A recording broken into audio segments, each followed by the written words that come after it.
Headlines across several regions start to sound the same. Border clashes, missile alerts, leaders trading threats.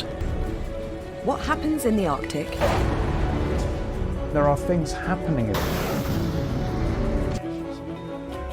Major powers are turning their eyes In China, legitimacy. Let's break down which countries are most likely to realistically trigger World War III in our lifetime. From a distance, it is easy to treat maps of Eastern Europe as simple arrows and colors.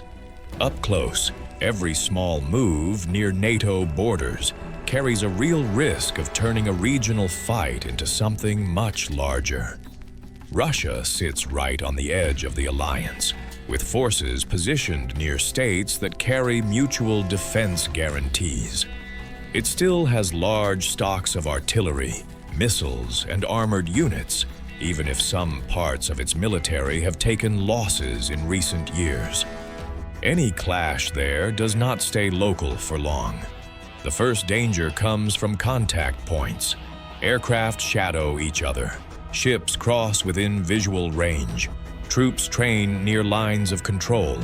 A single misjudged intercept, a missile that lands on the wrong side of a border, or a strike that hits a unit from a NATO member, could trigger serious debate about a response.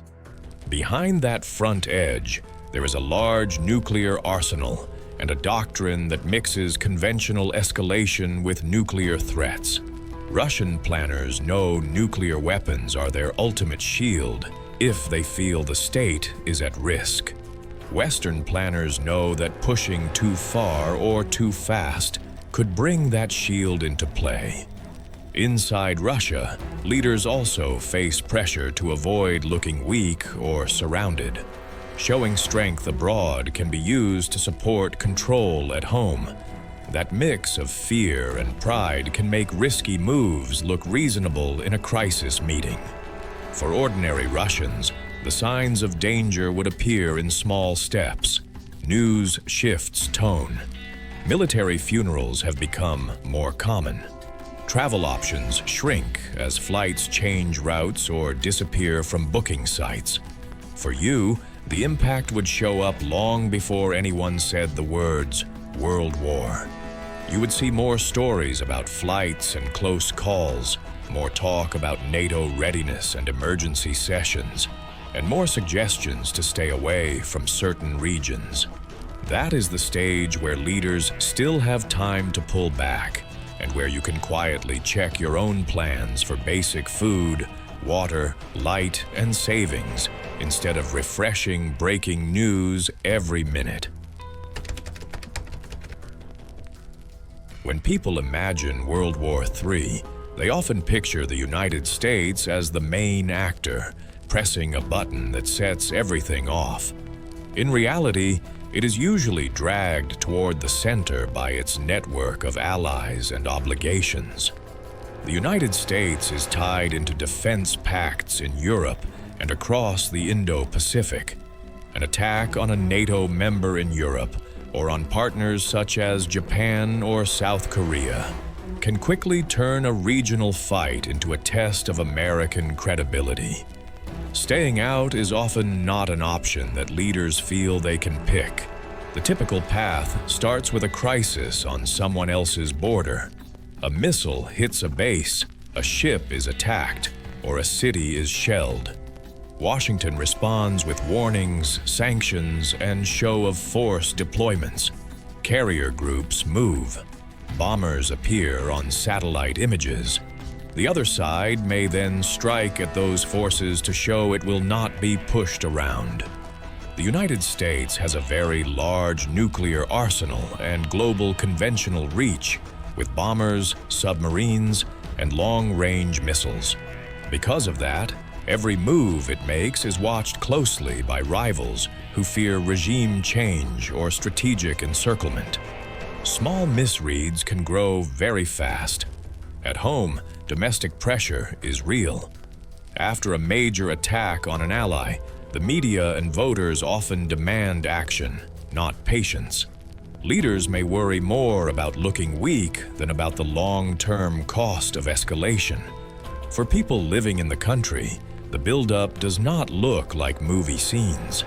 It looks like televised debates about red lines, budget fights over defense spending, and families arguing about whether their loved ones will be called up, deployed again, or affected by sanctions at work. From your point of view, this looks like sudden news of deployments, new advisories about cyber threats and energy prices, and a sense that a distant event has pulled your own country toward danger. A conflict around Taiwan is one of the most mentioned paths to a wider war. It starts as a struggle over a single island, but it drags in major powers that have already planned for this exact scenario. China sees Taiwan as part of its territory and has built up forces across the strait. Frequent drills near the island are meant to send a message. Some look like rehearsals for a blockade or a rapid strike. Others are meant to test how quickly outside powers respond. A likely trigger is not a surprise landing, but a move that Beijing describes as limited and internal. That could be a so-called quarantine around the island, tight control of air and sea routes, or a demand that foreign forces stay away from certain zones. On paper, it is framed as law enforcement. In practice, it looks like the start of a siege. The United States and key allies would then face a choice: challenge the restrictions and risk direct clashes, or step back and watch Taiwan get squeezed. A single collision between ships, a missile that hits the wrong target, or a strike on a base in Japan or Guam could turn a test of will into an open regional war. China's growing missile forces and modernizing navy raise the stakes because they can threaten bases, carriers, and infrastructure far from the first shot. At the same time, other countries rely on shipping lanes and trade that run close to Taiwan, so even those not directly involved feel the shock. From your home, this appears first as market swings, warnings about supply chain problems, and travel advisories for the region. The wisest step at that stage is not to predict who will blink, but to cut personal debt where you can. Avoid panic buying and make sure your household can handle a period of higher prices and delayed goods. You cannot control leaders in Beijing or Washington, but you can avoid debt, build small reserves, and keep your plans flexible if trade slows at home and work. For steady, realistic breakdowns like this, subscribe to the WW3 files and stay informed before the next crisis. North Korea is not strong enough to conquer its neighbors, but it is more than capable of lighting a spark that others cannot ignore. Its weapons tests and threats are often treated as theater, yet they sit very close to real red lines. The regime has tested nuclear devices and a range of missiles that can reach South Korea, Japan, and in some cases, farther targets. Artillery sits close to the border, within reach of the Seoul area. That means even a short exchange of fire could kill large numbers of people in a matter of hours. A crisis might begin with a missile test that flies over Japan, an artillery strike on an island, or a clash at sea. South Korea and the United States would feel pressure to respond, at least with visible shows of strength or limited strikes on launch sites. North Korea, in turn, could choose to treat those as the start of a larger attempt to topple the regime. China and Russia do not want a collapse on their borders or a reunified Korea aligned with Washington. Their presence complicates any military plan and makes missteps more dangerous. The more actors are involved, the easier it is for signals to be misunderstood. Inside North Korea, ordinary citizens have little say in any of this. Information is controlled, and many people would first notice war through shortages, stricter movement rules, and more visible military activity, not through open announcements. From far away, you might only see alerts about new missile launches and frequent cycles of tension and talks. For people in the region, though, air raid drills, shelter checks, and public guidance on what to do during an alert become part of normal life. If you ever live within reach of such weapons, the key is to know where official shelters are, how to reach them quickly, and how to keep a small pack ready with water, basic medicine, and a way to get reliable news when networks are stressed. Iran rarely appears alone in global risk discussions. It is tied to energy routes, proxy groups, and rivalries that link the Middle East to every major power that depends on oil, shipping lanes, and regional stability. The narrow Strait of Hormuz is a key point. A large share of the world's traded oil passes through it. Iranian forces and aligned groups have previously targeted tankers, pipelines, and infrastructure in and around the Gulf. Any new strike on shipping or major energy sites would make governments and markets react sharply. A crisis might start with a drone or missile attack on a refinery, a port, or a base used by the United States or its partners. If Washington or regional states answer with airstrikes on Iranian territory, leaders in Tehran could decide they are facing a broader attempt to weaken or remove the regime. Iran has developed a network of allied militias and partners in several countries. In a serious clash, those groups might hit targets far from Iran's own borders. That could threaten Israel, Gulf states, and even Western assets, pulling more countries into the confrontation. Inside Iran, ordinary people would feel the strain through sanctions, banking limits, and job losses long before they saw foreign troops. Blackouts, medicine shortages, and fuel lines turn an abstract power game into something that sits right in the kitchen, at the pharmacy counter, and on the daily commute. Meanwhile, questions around Iran's nuclear program raise fears that, under enough pressure, it might dash for a weapon, or that others might strike first to stop that move. Either path carries a real risk of wider escalation. For you, even at a distance, the most likely effects involve fuel prices, shipping costs, and economic nerves.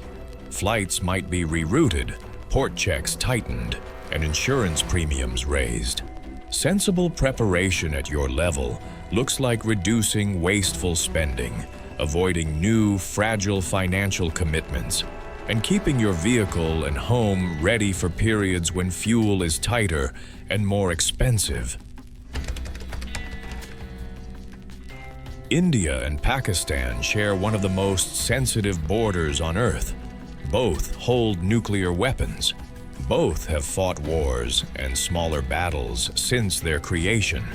Their disputes and the public emotions around them keep the risk of sudden escalation alive. The core flashpoint remains contested territory and long-running grievances. Cross-border fire, militant attacks, and infiltration claims have appeared many times. In calmer moments, there are talks and trade. In tense moments, there are airstrikes, artillery duels, and military alerts. A crisis that could echo far beyond the region might begin with a large terror attack that one side blames on groups based across the border. If leaders then authorize punitive strikes, the other side faces pressure to answer in kind. Step by step, what started as a limited exchange can turn into a larger air and ground campaign. Because both states are nuclear armed, every rung on that ladder is watched by the rest of the world.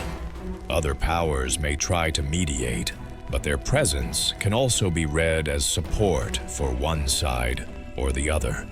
China, the United States, and others have their own interests in the region, which can complicate signals.